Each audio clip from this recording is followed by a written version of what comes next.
അനന്തകൃഷ്ണൻ നടത്തിയ പാതിവില തട്ടിപ്പിന്റെ കൂടുതൽ വിവരങ്ങൾ പുറത്തുവരുന്നതിനിടെ പരാതിക്കാരുടെ എണ്ണവും കൂടുകയാണ്. ഒട്ടുമിക്ക ജില്ലകളിലും തട്ടിപ്പിനെതിരെ നൂറുകണക്കിന് പരാതികളുണ്ട്.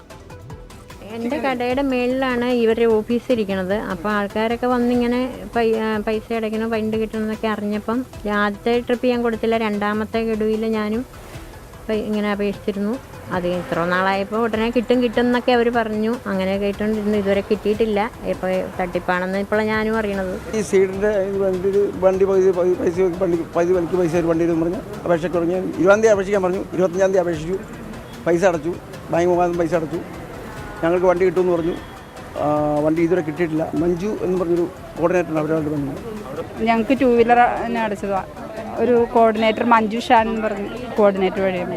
ഒന്നും പറയുന്നില്ല. ഇപ്പം ഞങ്ങൾ കേസ് സ്റ്റേഷനിൽ കൊണ്ടുപോയി കേസ് കൊടുത്തു. ചോദിച്ചവർക്ക് തരുന്ന പറഞ്ഞത്, ഇതുവരെ തന്നില്ല. എപ്പോൾ ചോദിച്ചാലും നിങ്ങൾ പേടിക്കണ്ട, കിട്ടും എന്നുള്ള രീതിയിലാണ് പറഞ്ഞത്. നിലവിൽ ഞങ്ങളെല്ലാം ഒരുമിച്ച് തീരുമാനിച്ച് പരാതി കൊടുക്കാനാണ് തീരുമാനിച്ചേക്കണത്. മറ്റേ സീഡ് സൊസൈറ്റിയുടെ ആൾക്കാരുടെ കയ്യിൽ നിന്ന് ഒരു പ്രതികരണം ഞങ്ങൾക്കില്ല.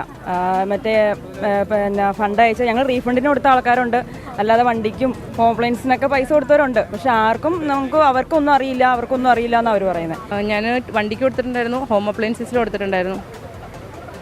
ഒരുപാട് മേളിലുണ്ട് ആകെ. ഇപ്പോൾ ഇതിൽ മെമ്പർഷിപ്പ് എടുത്തിട്ട് ഇപ്പോൾ 2-3 വർഷമായി മെമ്പർഷിപ്പ് എടുത്തിട്ട്. അപ്പോൾ അതിനുശേഷം നമുക്ക് തയ്യൽ മെഷീൻ കിട്ടിയിട്ടുണ്ട്, പല സാധനങ്ങളും കിട്ടിയിട്ടുണ്ട്. അപ്പോൾ നമ്മൾ അതിൽ വിശ്വസിച്ചതുകൊണ്ട് 2 വീലറിൻ്റെ അടച്ചതിന് ശേഷമാണ് ഇങ്ങനെ ഒറ്റയടിക്ക് പ്രൊജക്റ്റ് കണ്ടപ്പോൾ എനിക്ക് സംശയം തോന്നിയപ്പോൾ ഞാൻ ഒരു പ്രൊജക്റ്റും ഏറ്റെടുത്തിട്ടില്ല. എൻ്റെ ക്ലസ്റ്ററിൽ ഒരാൾക്കും ഞാൻ കൊടുത്തിട്ടില്ല.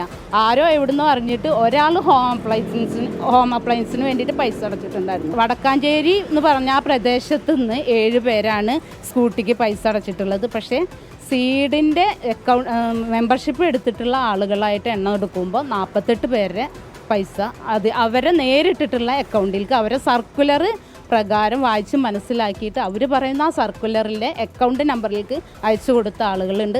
അതിൽ ഞാനും ഇരയാണ്. എനിക്ക് ഒരു സ്കൂട്ടറിന് വേണ്ടിയിട്ട് ഞാൻ പൈസ അടച്ചിട്ടുള്ളതാണ്. ഞങ്ങളെ കബളിപ്പിക്കുക എന്നുള്ളത് പിന്നീടാണ് മനസ്സിലായിട്ടുള്ളത്. പകുതി വിലയ്ക്ക് സ്കൂട്ടർ വാഗ്ദാനം ചെയ്തുള്ള തട്ടിപ്പിൽ താനടക്കം വഞ്ചിക്കപ്പെട്ടെന്ന് വടക്കാഞ്ചേരി നഗരസഭാ കൗൺസിലർ ബുഷറ റഷീദ് ഉൾപ്പെടെയുള്ളവർ പറയുന്നു. ആകെ 48 കിലോമീറ്ററാണ് ഓട്ടിയത്. അപ്പോഴേക്ക് വണ്ടി നിന്നു. ഇപ്പോൾ സ്റ്റാർട്ടാവില്ല, ഓടിക്കാൻ പറ്റണില്ല.